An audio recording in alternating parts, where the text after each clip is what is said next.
یہ تیسرا پارہ ہے اور سورہ آل عمران، سورہ آل عمران کی آیت نمبر 29 سے آیت نمبر 32 تک، سورہ آل عمران آیت نمبر 29 سے آیت نمبر 32 تک، تیسرا پارہ۔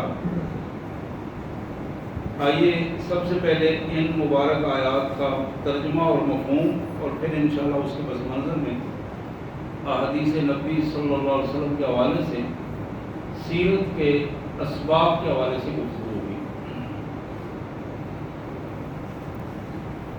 اللہ کے مبارک نام سے جو بڑا مہربان، بہت زیادہ رحم کرنے والا ہے۔ قل ان تخفوا ما فی صدورکم او تبدوہ یعلمہ اللہ۔ میرے رسول صلی اللہ علیہ وسلم ان لوگوں کو یہ پیغام پہنچا دو کہ جو کچھ تم اپنے دلوں میں چھپا کر رکھ رہے ہو یا جس کو تم ظاہر کر رہے ہو، یہ دونوں تمہاری کیفیات اللہ کے علم میں پوری پوری ہیں۔ ایسا نہیں ہے کہ کوئی چیز اللہ سے چھپی ہو، یہ عالم اللہ، اللہ انہیں بخوبی جانتا ہے دونوں کیفیات۔ وَيَعْلَمُ مَا فِي السَّمَاوَاتِ وَمَا فِي الْأَرْضِ، بات صرف تمہاری نہیں ہے بلکہ زمین اور آسمانوں میں جو کچھ ہے کائنات کے مالک کے علم میں ہے۔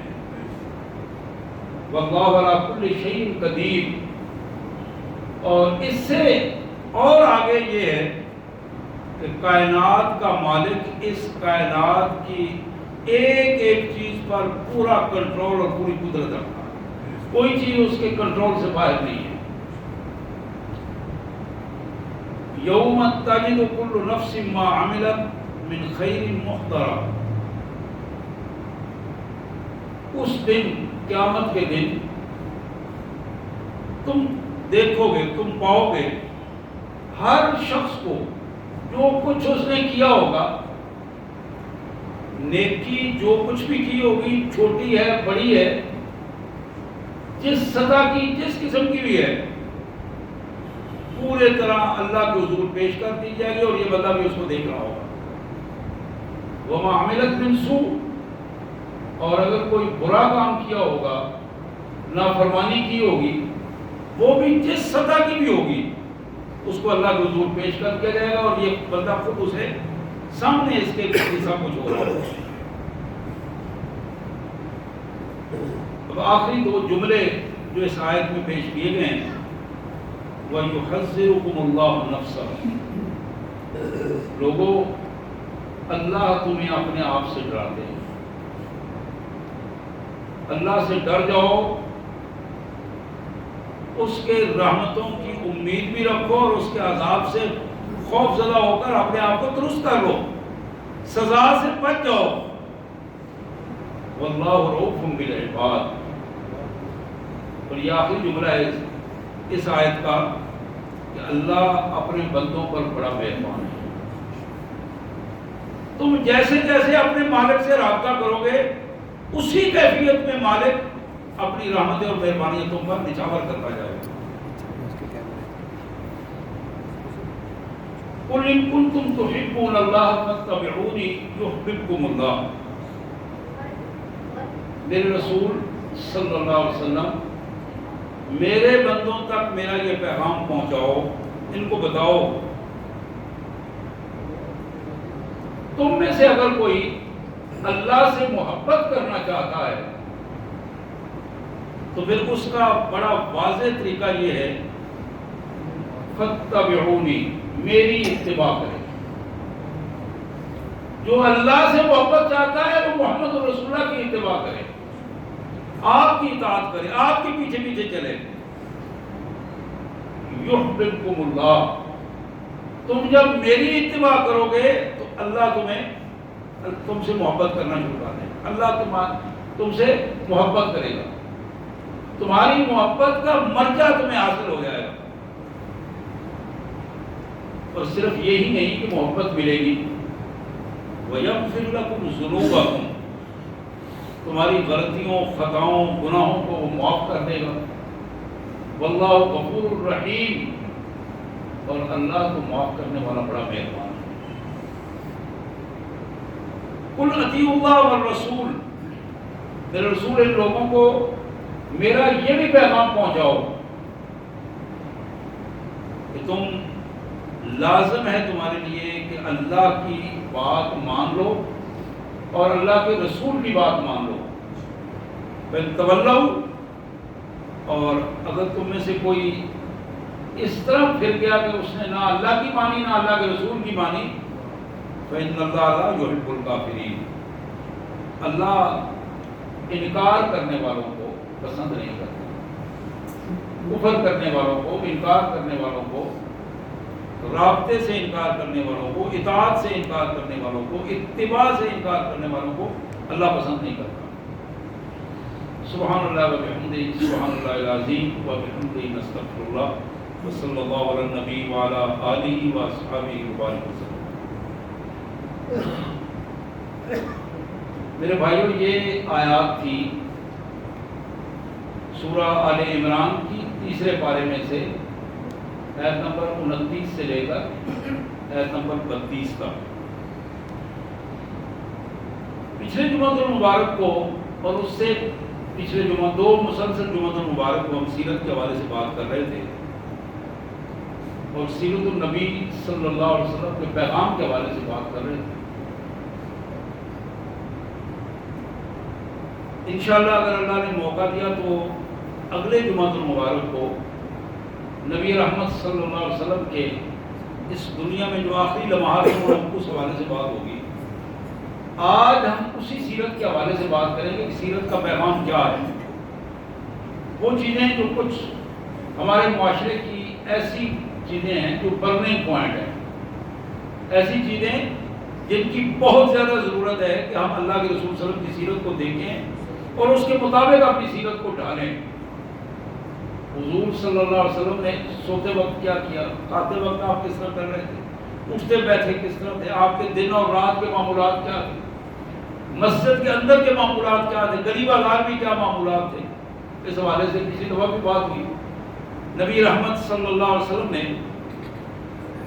یہ حدیث مبارک جو سنن نسائی کی حدیث ہے، حضور صلی اللہ علیہ وسلم نے فرمایا حبب الی من الدنیا النساء والطیب وجعلت قرۃ عینی فی الصلاۃ. اللہ نے اس دنیا میں 3 چیزیں میرے لیے پسندیدہ بنائی ہیں. اللہ نے اس دنیا میں 3 چیزیں میرے لیے پسندیدہ بنائی ہے. رسول اللہ صلی اللہ علیہ وسلم کا ارشاد ہے. سب سے پہلے یہ ہے کہ مومن خاتون عورت، مومن خاتون اللہ تبارک و تعالیٰ نے اس کو ایک پسندیدہ خاتون بنایا. دوسری چیز یہ ہے کہ خوشبو، پاکیزہ رہنا، خوشبو لگانا اور اپنے آپ کو پاکیزہ رکھنے کی کوشش رکھنا، گندگی اور تعفن سے بچانا. یہ جو پاکیزگی ہے اس کو اللہ تبارک و تعالیٰ نے حضور صلی اللہ علیہ وسلم کی پسندیدہ چیزوں میں شامل فرمایا. پھر فرمایا وجعلت قرۃ عینی فی الصلاۃ. تو نماز تو مجھے اتنی پسند ہے، اتنی پسند ہے کہ اللہ نے نماز میں میری آنکھوں کی ٹھنڈک رکھ دی ہے. مجھے جتنا سکون نماز میں آتا ہے، جتنی میری آنکھیں نماز میں ٹھنڈی ہوتی ہیں، اتنی کوئی اور کیفیت ایسی نہیں کہ مجھے اس سے زیادہ کہیں سکون محسوس ہوتا ہو. میں نے پچھلے خطبات میں یہ عرض کی تھی، اس امت کی قیادت ایک ہے اور اس قائد محترم کا نام محمد کریم صلی اللہ علیہ وسلم ہے. یہ جو خود ساختہ قیادتیں ہیں یہ کوئی قیادتیں نہیں ہیں، اور قائد محترم محمد کریم صلی اللہ علیہ وسلم نے یہ جو اس دنیا کی پسندیدہ چیزوں میں خواتین کے حوالے سے بات کی، یہ بڑی اہم بات ہے. جاہلانہ معاشرے میں، جاہلیت میں خواتین کو یہاں تک کہ بعض اوقات لوگ پاؤں کی جوتی سے بھی تشبیہ دیا کرتے تھے. عورت کو محمد رسول اللہ صلی اللہ علیہ وسلم کے ذریعے اللہ نے عزت دی ہے. یہاں تک عزت دی ہے کہ اس کو اس مقام پہ لا کے کھڑا کر دیا ہے کہ ایک خامد کے لیے یہ ذمہ داری ہے اس کی کہ وہ اپنی عزت کے ساتھ اپنے خاتون خانہ کو بھی عزت دے، بولے تو عزت دے، گفتگو میں عزت دے، اس کے اخراجات میں اس کو عزت دے، اس کے رہنے سہنے میں اس کو عزت دے۔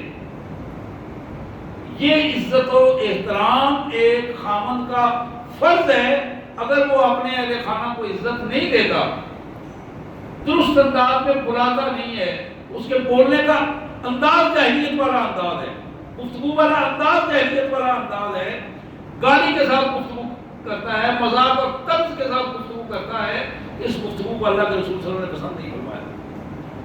گھر کے ماحول کے لیے وہ خاتون جو آپ کے بچوں کی ماں ہے، اس خاتون کا احترام کرنا، اس خاتون کو عزت دینا، یہ آئندہ نسلوں کی تربیت کا ایک ذریعہ ہے۔ آنے والی نسلیں، آپ کے بچے جب اپنی ماں کو عزت کے ماحول میں دیکھیں گے تو آئندہ وہ بھی عزت کریں گے۔ لیکن اگر وہ اپنی ماں کو عزت کے ماحول میں نہیں دیکھیں گے، اپنی ماں کو مشکل حالات میں دیکھیں گے، اپنی ماں کو تنگی کے حالات میں دیکھیں گے، اپنی ماں کو طنز کے انداز میں دیکھیں گے، تو وہ آنے والی نسل جو کبھی بھی ان احترام کی کیفیت میں نہیں ہوگی۔ تو نبی رحمت صلی اللہ علیہ وسلم نے فرمایا حُبِّبَ اِلَيَّ مِنَ الدُّنْيَا النِّسَاءُ، اللہ نے اس دنیا میں خواتین کو، میری خواتین کو، میری ازواج مطہرات کو میرے لیے پسندیدہ بنا دیا ہے۔ اور سب سے اہم رشتہ جو اس کائنات میں سب سے اہم رشتہ ہے، جس کا آغاز اس کائنات سے ہوا، وہ یہی میاں بیوی کا رشتہ ہے۔ پہلا رشتہ جو حضرت آدم علیہ السلام اور سیدہ حوا سلام اللہ علیہ کا رشتہ تھا، اسی سے اس کائنات کا آغاز ہوا، اور یہی وہ تقدس کا رشتہ ہے جو پوری دنیا کے حوالے سے جس کو معروف کروایا گیا ہے۔ آج بھی بعض اوقات کیونکہ ہمارے پس منظر جو ہے وہ قومی حوالے سے ہندوؤں کا پس منظر اور سکھوں کا پس منظر اور غیر مسلموں کے ساتھ ہمارے آباء و اجداد رہتے رہے، اس حوالے سے یہ بڑی عجیب قسم کی کیفیت ہے کہ خواتین کو وہ مقام نہیں مل سکا جہاں ملا تو بعض اوقات غیر متوازن طور پر خواتین گھروں کی سربراہ بن گئی۔ ایسے ماحول میں جہاں اہلیت موجود نہیں تھی، خواتین اپنے گھروں کی سربراہ بن گئی، خامد کے ہوتے ہوئے فیصلے خواتین کے ہاتھ میں آ گئے۔ تو وہاں محمد رسول اللہ صلی اللہ علیہ وسلم کا ارشاد ہے کہ جس فیملی کے فیصلے، امور، گھریلو امور، سلطنت کے امور خواتین کے ہاتھ میں ہوں، حضور صلی اللہ علیہ وسلم نے فرمایا کہ پھر اس قوم کے لیے زمین کے اوپر رہنے کے بجائے زمین کے نیچے چلے جانا چاہیے، مر جانا چاہیے، قبریں ان کے لیے زیادہ مناسب ہیں۔ اگر خامد کے ہوتے ہوئے فیصلے کا اختیار خواتین کو، یہ پہلو۔ دوسرا پہلو، گھر میں مشاورت، گھر کے ماحول کو درست انداز میں چلانا، گھر کے نظام میں عزت کا اور احترام کا ماحول پیدا کرنا، یہ وہ چیز ہے جس کو لازم قرار دیا گیا ہے۔ یعنی گھر کا سربراہ تو مرد ہے، لیکن اس مرد کے لیے لازم ہے کہ اپنی اس سلطنت میں اپنے وزیر اعظم کا احترام کرے، اس کو احترام کرے، اس کے مشاورت کرے، ہر معاملے میں مشاورت کے بعد اس سے فیصلہ کرے۔ یہ وہ بنیاد تھی جو میں نے ذرا تھوڑا سا تفصیل کے ساتھ آپ کے سامنے رکھی۔ دوسری بات رسول اللہ صلی اللہ علیہ وسلم نے فرمایا کہ میرے لیے خوشبو کو پسندیدہ بنا دیا۔ خوشبو بنیادی طور پر دل اور دماغ اور پورے جسم کی کیفیت کو معطر رکھتی ہے، اور اس حوالے سے ذہنی سطح پر آدمی ایک بہتر فیصلہ کرنے والا بندہ، مثبت سوچ والا بندہ بنتا ہے۔ اور جو شخص تحفظ میں رہتا ہے، بدبو میں رہتا ہے، طہارت سے معاملہ ہوتا ہے، طہارت نہیں کرتا، اس کی پوزیشن بالکل دوسری ہوتی ہے۔ یہاں تک کہ اللہ کے رسول صلی اللہ علیہ وسلم نے فرمایا آپ کی اپنی مبارک زندگی یہ تھی کہ آپ بالعموم وضو میں رہا کرتے تھے، یہاں تک کہ آپ رات کو سونے سے پہلے وضو فرماتے، اور یہ مستقل آپ کا مبارک عمل تھا۔ تو اس حوالے سے یہ بڑی اہم بات ہے کہ جو بندہ باوضو رہتا ہے، ظاہر ہے وہ پاکیزہ کیفیت میں ہوتا ہے۔ پاکیزہ کیفیت میں ہو تو اس کی سوچ پاکیزہ ہوتی ہے، سوچ پاکیزہ ہو عمل پاکیزہ ہوتا ہے۔ تو یہ وہ کیفیت ہے جس کی طرف ہمیں توجہ دلائی گئی۔ اور تیسری چیز تھی وَجُعِلَتْ قرۃ عینی فی الصلاۃ، نماز جس میں اللہ کے رسول نے فرمایا کہ میری آنکھوں کی ٹھنڈک کو رکھ دیا گیا۔ اب نمازوں میں بھی ہم بڑی پریشانی کے ساتھ مساجد میں آتے ہیں، اور مسجد میں اگر کوئی تھوڑا سا ٹائم زیادہ ہو جائے تو پھر بھی ہمیں ہماری پریشانی بڑھ جاتی ہے۔ اور بعض بھائی تو اس طرح کی کیفیت میں ہوتے ہیں کہ امام صاحب سلام پھیرتے ہیں تو وہ سلام کے بعد آخری منہ ادھر ہوتا ہے اور اتنے میں وہ کھڑے ہو کے وہ پیچھے دوڑ لگانے کی کوشش کرتے ہیں، اور پیچھے جا کے کام کیا ہوتا ہے ان کا، موبائل نکالا، اس کو دیکھا تو کیا ہو گیا ہے، تو دنیا ادھر تو ادھر سے نہیں ہو گئی، کہیں ایسا نہ ہو کہ آسمان گر گیا ہو، کوئی مسئلہ کو خراب ہو گیا ہو، کوئی حکومت تبدیل ہو گئی ہو۔ یعنی چند لمحے ان کے لیے سکون کے لمحے نہیں ہوتے جو نماز میں ہوتے ہیں۔ تو نماز کو سکون کا باعث بنایا گیا ہے، اطمینان کا باعث بنایا گیا ہے۔ جتنی زیادہ خشوع خضوع نماز میں ہوگی، سکون ہوگا، اتنا زیادہ نماز میں اللہ سے تعلق بڑھے گا۔ اللہ کے پیارے حبیب صلی اللہ علیہ وسلم نے فرمایا ان العبد ینادی ربہ فی الصلاۃ، بندہ جب نماز میں ہوتا ہے، نماز میں وہ اپنے اللہ سے چپکے چپکے گفتگو کر رہا ہوگا۔ ان العبد ینادی ربہ فی الصلاۃ۔ اب جو اس سے بڑی کیا بات ہے کہ بندہ نماز میں ہو اور اسے ہوش ہی نہ ہو، اور وہ اپنے گھر کے حسابات کا اور گھر کے رشتہ داریوں کے تنازع جو ہیں ان کو نپٹا رہا ہو۔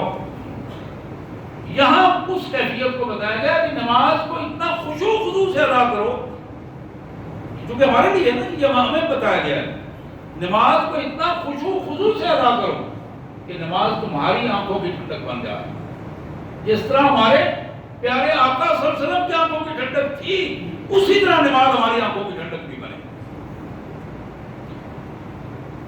حدیث میں آتا ہے، یہ مشکات شریف کی حدیث ہے، نبی رحمت صلی اللہ علیہ وسلم کے بارے میں ایک صحابی کہتے ہیں کہ اتیت النبی صلی اللہ علیہ وسلم وهو یصلی، میں مسجد میں آیا تو نبی رحمت صلی اللہ علیہ وسلم نماز پڑھ رہے تھے، وَلِجَوْفِي أَزِيرُ كَأَزِيرِ الْمِرْجَلِ، میں جب آپ کے قریب آیا تو مجھے ایسے آواز آئی جس طرح ابلتی ہوئی ہانڈی میں سے آواز آتی ہے نا، اس طرح نبی اکرم صلی اللہ علیہ وسلم اللہ کے حضور رو رو کر اپنی گفتگو اور گزارشات پیش فرما رہے تھے۔ تو یہ ہماری جو سنتیں ہیں، نوافل ہیں، ان کی کیفیت اس طرح کی کیفیت رہنی چاہیے۔ فرض نمازیں جو ہم جماعت کے ساتھ پڑھتے ہیں وہ تو امام صاحب جس طرح پڑھائیں گے اس انداز میں ہوگی، اس میں اخلاص اور خشوع خضوع کی کیفیت ہوگی۔ لیکن جب ہم اکیلے نماز پڑھیں گے، سنتے پڑھ رہے ہیں، نوافل پڑھ رہے ہیں، تو وہاں ہمارا رابطہ اپنے اللہ سے جو ہو، وہ پورے اعضاء و جوارح یکسو ہو کر اس نماز کی کیفیت میں لگے ہوئے ہوں۔ پھر ترمذی شریف کی ایک حدیث مبارک، نبی اکرم صلی اللہ علیہ وسلم کے بارے میں صحابہ کہتے ہیں یقطع قراءته یقول الحمد للہ رب العالمین ثم یقف ثم یقول الرحمن الرحیم ثم یقف۔ نبی اکرم صلی اللہ علیہ وسلم جب نماز پڑھا رہے ہوتے، امامت کر رہے ہوتے، ہم آپ کے پیچھے ہوتے تھے، تو حضور اکرم صلی اللہ علیہ وسلم کٹ کٹ کر نماز پڑھاتے، الفاظ جب قرات فرماتے وقفے دینے کر نماز پڑھاتے تھے۔ الحمدللہ رب العالمین کہہ کر آپ رک جاتے، یقف رک جاتے آپ۔ اسی طرح ثم یقول الرحمن الرحیم، پھر آپ الرحمن الرحیم فرماتے، پھر رک، ثم یقف، پھر رک جاتے۔ یعنی ایک ایک جملہ پورے اعتماد کے ساتھ اپنے اللہ کے حضور ایسے جیسے بندہ گفتگو کر رہا ہوتا ہے، اپنی گزارشات پیش کر رہا ہوتا ہے۔ میرے آقا صلی اللہ علیہ وسلم اسی طرح اپنے مالک کے حضور اپنی گزارشات پیش کرتے تھے۔ الحمدللہ رب العالمین، تعریف اس مالک کی جو رب العالمین ہے، ساری کائنات کا پالنے والا ہے۔ اب یہ جملہ کہہ کر جب رکے ہیں تو پھر پورے کا پورے ذہن کی کیفیت اس کے ساتھ یکسو ہو جاتی ہے۔ الرحمن الرحیم، وہ مالک جو بڑا مہربان، وہ مالک جو بڑی رحمتیں لٹانے والا۔ مالک یوم الدین، رکے ہیں پھر مالک یوم الدین کہا ہے۔ اس کیفیت میں نماز کا یہی انداز ہے۔ اب ہم بالعموم رکوع میں جب ہوتے ہیں تو آپ نے اپنی سپیڈ کبھی چیک کی ہوگی، سبحان ربی العظیم، سبحان ربی العظیم، سبحان ربی العظیم، اس انداز میں ہم فلموں، بلکہ میری شاید اور زیادہ تھوڑی کم سپیڈ ہے، بعض بھائیوں کی صلاحیت ذرا زیادہ ہوتی ہے، وہ زیادہ اچھی سپیڈ میں پڑھتے ہیں، 1 منٹ میں کو 8 10 15 دفعہ پڑھ جاتے ہیں۔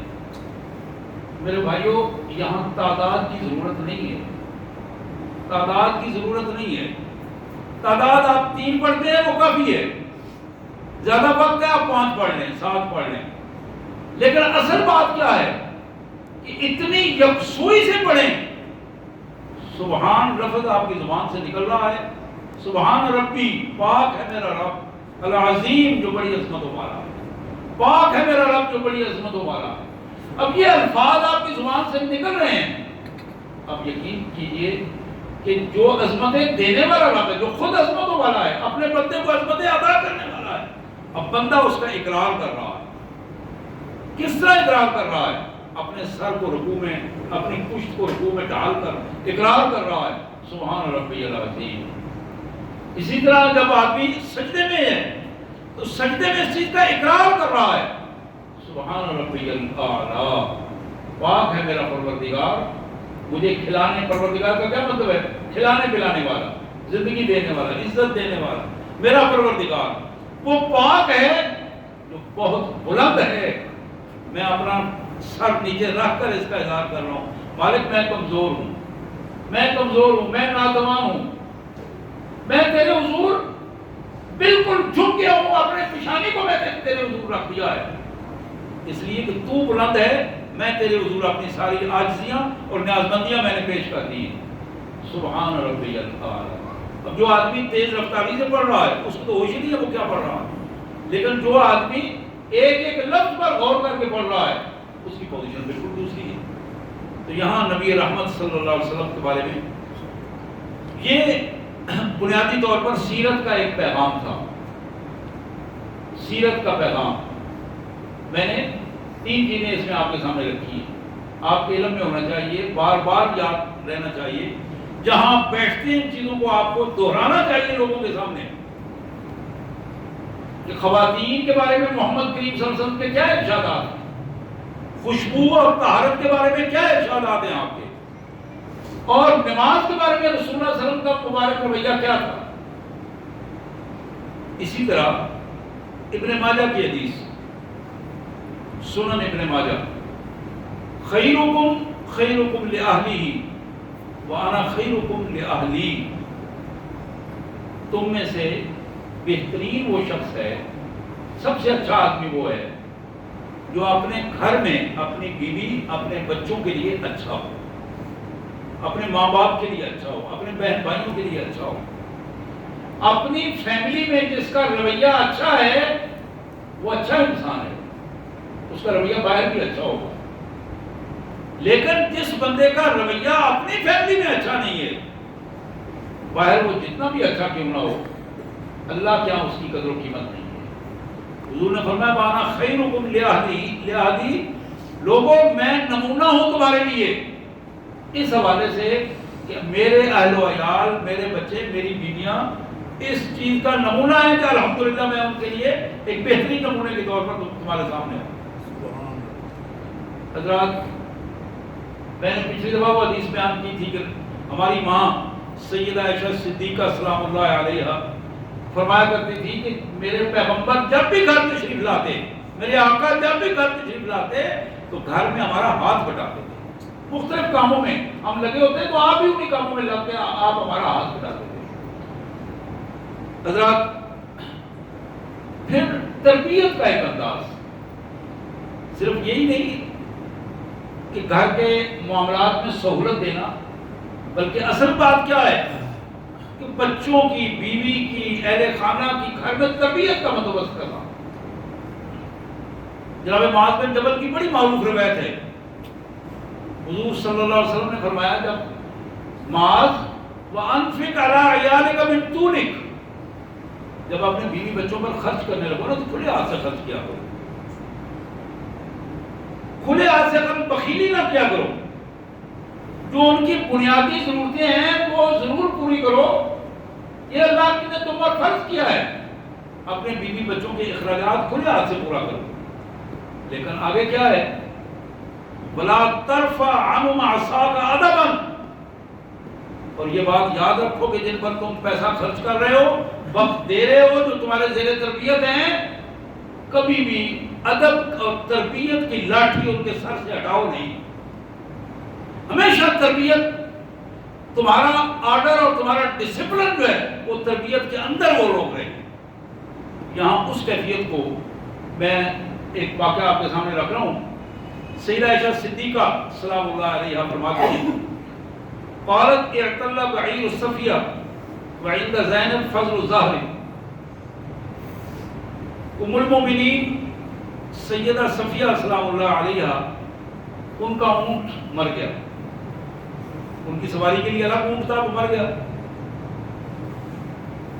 اور سیدہ زینب کے پاس ایک اونٹ فالتو تھا، یعنی 2 سواریاں تھیں ان کے پاس، اپنی بھی تھی اور ایک فالتو ہو. فقال رسول اللہ صلی اللہ علیہ وسلم لزینب ائتیا بعیرا. آپ نے توجہ دلائی سیدہ زینب کو، زینب تمہارے پاس ایک اونٹ فالتو ہے، تم اپنی بہن صفیہ کو دے دو، اس کا اونٹ مر گیا ہے تم اس کو گفٹ کر دو. فقالت انا اوتی تلک الیہودیہ. سیدہ زینب کی زبان سے نکلا یا رسول اللہ میں اس یہودی نسل عورت کو اپنا اونٹ دے دوں، یہ کیسے ممکن ہے؟ فغضب رسول اللہ فغضب رسول اللہ صلی اللہ علیہ وسلم فحجرها ذی الحجہ والمحرم وبعد السفر. حضور صلی اللہ علیہ وسلم نے اس بات کو اتنا ناپسند کیا، اتنا ناپسند فرمایا کہ آپ نے سیدہ زینب سے گفتگو چھوڑ دی. 2 ماہ اور کچھ دن تک ذی الحجہ، محرم اور کچھ دن سفر کے آپ نے ان سے قطع تعلق کر دیا. تم نے اتنی بڑی بات کر دی کہ ایک مسلمان اور متقی خاتون، تم نے ان کو طنز کی اور تانا دے کر یہودی نسل کہہ دیا. وہ تو ٹھیک ہے کوئی یہودی نسل تھی، یہودی فیملی سے تھی، لیکن وہ مسلمان خاتون تھی. سید کائنات صلی اللہ علیہ وسلم کے اس عمل سے یہ بات بڑی واضح ہے کہ گھر میں ہر اچھی بری چیز کو برداشت کر جانا اور اس پر تبصرہ نہ کرنا، ایکشن نہ لینا، یہ بھی تربیت کے خلاف ہے. جہاں غلط رویہ آ رہا ہو، کوئی غلط بات آ رہی، کسی بچے نے کی ہے، بیوی نے کی ہے، اس غلط رویے کا فوری طور پر تدارک کیا جائے. اور یہی تربیت کا ایک اصول ہے. اگر محض کسی کے منہ رکھنے کے لیے کسی کے سامنے بندہ خاموش ہو جائے تو نتیجہ یہ نکلتا ہے کہ جو خلاف واقعہ حرکت کرنے والا بندہ ہے اس کا حوصلہ بڑھ جاتا ہے اور وہ اپنے معاملات کو صحیح سمجھتے ہوئے آگے بڑھنا شروع کر دیتا. تو تربیت کے اصولوں میں یہ شامل ہے کہ جہاں بھی غلطی ہو رہی ہے فوری طور پر اس غلطی پہ ٹوکا جائے. اسی طرح ایک اور کیفیت کے ایک موقع پر ایک خاتون نے حضور صلی اللہ علیہ وسلم کی ازواج مطہرات میں سے، ام المومنین میں سے ایک خاتون نے دوسری کے بارے میں اسی طرح کے تنزیہ ریمارکس پاس کیے. حضور صلی اللہ علیہ وسلم کے وہاں الفاظ یہ تھے کہ تم نے اتنی بڑی بات اپنی زبان سے نکالی ہے کہ اگر اسے سمندر میں ڈال دیا جائے تو سمندر زہریلا ہو جائے. یعنی یہ اپنے اثرات کے اعتبار سے اتنی زہریلی بات ہے جس کے نتائج اتنے زہریلے ہیں کہ نسل در نسل تباہی اور بربادی لا سکتے ہیں. تو یہاں اہم ترین بات جس کی طرف میں آپ کی توجہ دلانا چاہتا ہوں، سیرت مطالعہ کے حوالے سے ہمارے لیے یہ بہت بڑا سبق ہے کہ ہم اپنے گھروں میں تربیت کے ماحول کو ترویج دیں. اپنے اہل خانہ میں بیوی کی تربیت کی جائے، بچوں کی تربیت پر زور دیا جائے، اور کبھی بھی یہ نہیں کہ وہ جو کچھ مرضی کرتے رہیں، جو کہیں وہ لا کے دیں، جو پوچھے مانگے، جو بولے اس پر کوئی گرفت نہ ہو. نتیجتاً گھر کا ماحول بھی خراب ہوتا ہے اور بندہ دین سے دور ہوتا چلا جاتا ہے. ایک مسلم فیملی میں مسلمان خاندان میں یہ بات لازم ہے کہ اس کے گھر کا جو سربراہ ہے اس کے لیے یہ لازم ہے کہ وہ اپنی فیملی کی تربیت پراپر انداز میں کرے. ایک بڑی خوبصورت حدیث مبارک بخاری اور مسلم کی یہ حدیث. صحابی کہتے ہیں کہ ما رأیت رسول اللہ صلی اللہ علیہ وسلم مستقبلا قط ضاحكا حتى تراعد منه لهواته انما كان يتبسم. ہم نے کبھی بھی محمد کریم صلی اللہ علیہ وسلم کو قہقہ لگا کر ہنستے نہیں دیکھا. تاکہ مجھ کو پورا منہ کھل جاتا ہے کہ آپ کا تالو نظر آیا ہو. کبھی بھی ایسا نہیں ہوا کہ آپ کا پورا منہ کھلا ہو اور اس کیفیت میں ہم اور آواز دور تک چلی گئی ہو. آپ صرف تبسم فرمایا کرتے تھے. تبسم کیا ہے کہ خوشی کے آثار چہرے پہ نظر آ جائے. دوسرا بندہ محسوس کرے گا یہ بندہ ہنسنے کی کیفیت میں، خوشی کی کیفیت میں.